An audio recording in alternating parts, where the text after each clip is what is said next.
lancer notre saison de conférences 2009-2010 et nous la lançons avec deux prestigieux conférenciers pour débattre, discuter du prochain sommet des Nations Unies à Copenhague sur le climat qui aura lieu en décembre prochain. Ce sommet donnera lieu aux discussions qui devront prendre le relais pour les années à venir du protocole de Kyoto. Donc on va jeter un coup d'œil au sommet de Copenhague, un regard européen, un regard canadien. Pour le regard européen, j'ai le plaisir d'accueillir Éloi Laurent. Éloi est économiste senior à l'OFCE, qui est le centre de recherche de Sciences Po à Paris, où Éloi est aussi professeur, également à l'université Stanford aux États-Unis. En ce moment, Éloi est professeur et chercheur invité au Centre d'études européennes de l'université Harvard. Donc, il a eu le plaisir hier de traverser les montagnes blanches et de voir les couleurs pour se rendre à Montréal. Bienvenue, Éloi. Stéphane Dion, l'honorable Stéphane Dion, député de Saint-Laurent-Cartierville, dont la réputation et l'engagement personnel et politique pour les questions environnementales ne sont plus à refaire. Tout le monde connaît les convictions de Stéphane sur ces enjeux-là. Stéphane, bienvenue chez vous, bienvenue à l'Université de Montréal. Donc, nous allons procéder de la façon suivante. Éloi va intervenir pour à peu près 30 minutes. Ensuite, Stéphane va faire la même chose. Et nous aurons 15-20 minutes ensuite pour de débat et des questions. Donc, Éloi, je te cède la parole. Merci beaucoup. Alors, je vais installer mon dispositif.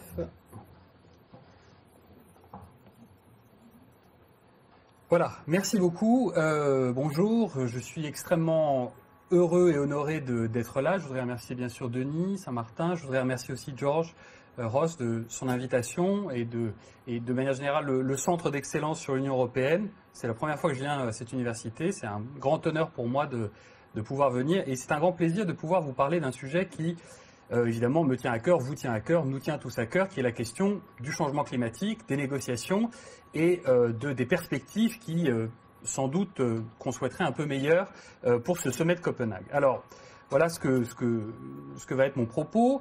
Je voudrais d'abord vous dire un mot sur la raison pour laquelle, selon moi, on est au point mort. Et je voudrais vous parler de ce qu'on pourrait appeler la crise de crédibilité des pays développés sur la route de Copenhague et vous en dire un petit peu plus en chiffres, peut-être. Et puis donc c'est la partie qui m'est impartie ici, vous préciser la position de l'Union européenne avant Copenhague, en termes de performance, en termes d'instruments, en termes d'objectifs. Comme vous le savez peut-être, sans doute même, l'Union européenne est le leader mondial sur la question du changement climatique, mais c'est pas pour autant que l'Union européenne ne doit pas elle-même améliorer les choses et faire des efforts. Donc il faut regarder la performance en détail. Et justement, je finirai par le fait de savoir comment l'Union européenne peut mieux faire, c'est-à-dire comment elle peut faire en sorte que la stratégie 20-20-20, c'est-à-dire comment parvenir à 20% de gaz à effet de serre en moins en 2020, 20% d'efficacité énergétique en plus et 20% d'énergie renouvelable dans les bouquets énergétiques, ce qu'on appelle la stratégie 20-20-20, ne soit pas victime du syndrome de Lisbonne. Pour ceux d'entre vous qui étudient l'Union européenne, vous savez que la stratégie de Lisbonne a été présentée comme la nouvelle stratégie de croissance de l'Union européenne en 2000. Aujourd'hui, en 2009, les résultats ne sont pas exactement à la hauteur des ambitions parce qu'on n'a pas vraiment aligné les instruments et les ambitions. Donc il ne faudrait pas qu'il se passe la même chose avec ce qui va être la nouvelle stratégie de croissance de l'Union européenne pour les 10 prochaines années et bien au-delà, c'est-à-dire une stratégie bas carbone, faiblement intensive en carbone, qui repose beaucoup sur la stratégie 20-20-20.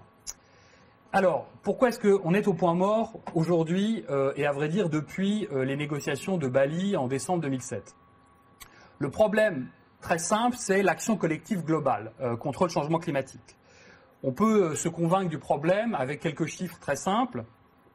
Les pays en développement représentent, il y a 3 chiffres à connaître je crois. Le premier, c'est que les pays en développement représentent 73% de la croissance des émissions de gaz à effet de serre dans le monde, de la croissance entre 2003 et 2004. Mais ces pays en développement ne représentent que 40% environ des émissions globales en 2004 et ils ne représentent que 23% des émissions cumulées depuis le XVIIIe siècle.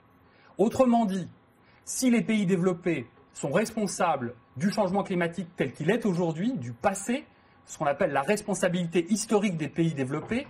Les pays en développement, en particulier les pays émergents et la Chine en particulier, vont être responsables de l'avenir. On est aujourd'hui à un point où la question c'est de savoir qui va payer, comment on se répartit le fardeau, alors que certains sont responsables du passé, certains seront responsables de l'avenir. Donc on a un premier problème, on a le problème central qui est le croisement de deux axes qui sont deux axes d'impossibilité, un axe ou en tout cas de difficulté, un axe spatial et un axe temporel.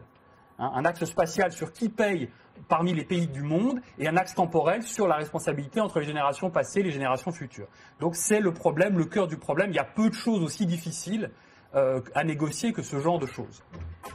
En plus de ça, donc ça c'est pour ce qui est de ce qu'on appelle l'atténuation ou la mitigation, c'est-à-dire le fait de savoir comment on va réduire les gaz à effet de serre pour éviter que n'augmente trop rapidement la température terrestre. Il y a un deuxième problème, comme s'il n'y en avait pas assez. Second problème, le problème de l'adaptation. Le problème de l'adaptation, c'est que les pays les plus pauvres vont assumer 80% des conséquences du changement climatique, alors qu'ils ne sont responsables que de 30% des émissions. Donc non seulement il y a un problème de responsabilité historique par rapport au problème du changement climatique, mais il y a un problème aussi de conséquences de ce changement sur les pays. Ça ne va pas du tout être la même chose au Canada et en Afrique, pas du tout.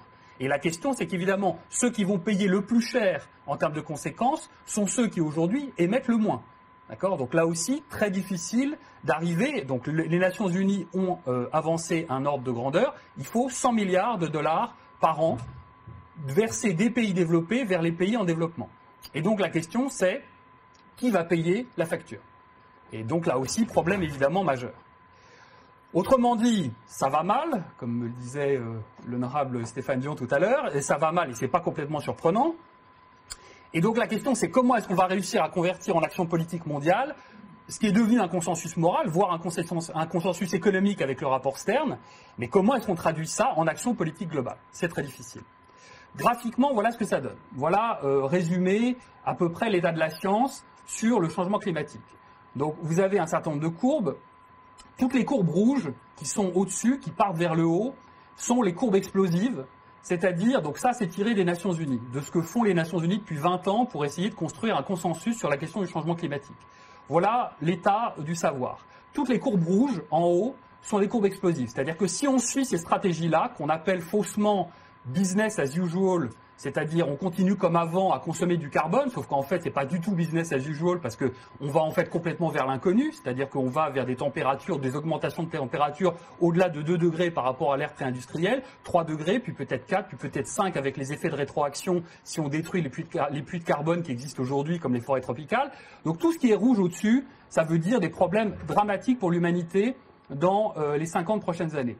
Les bonnes courbes, entre guillemets, sont les courbes noires. D'accord ? Donc la courbe centrale, c'est la courbe grasse, noire, qui représente les émissions mondiales. Il faut que ces émissions soient réduites de 50% d'ici à 2050. Pour qu'on ait une chance sur 2 d'atteindre l'objectif qui est ne pas dépasser 2 degrés d'augmentation de température terrestre. Pour faire ça, il faut que les pays développés réduisent leurs émissions, c'est la courbe tout à fait en bas, de 80% d'ici à 2050. Mais aussi que les pays en développement réduisent les leurs de 20%, de l'ordre de 20% d'ici à 2050. Ces courbes-là sont en fait des courbes jumelles, c'est-à-dire qu'on aura la courbe grasse que si on a les deux courbes qui l'entourent, et on aura la courbe des pays en développement que si les pays développés font leur travail. Si jamais les pays développés ne respectent pas leurs engagements, leur crédibilité, jamais les pays en développement n'accepteront de réduire leurs émissions. Donc voilà le problème où on est aujourd'hui et pourquoi on est précisément au point mort.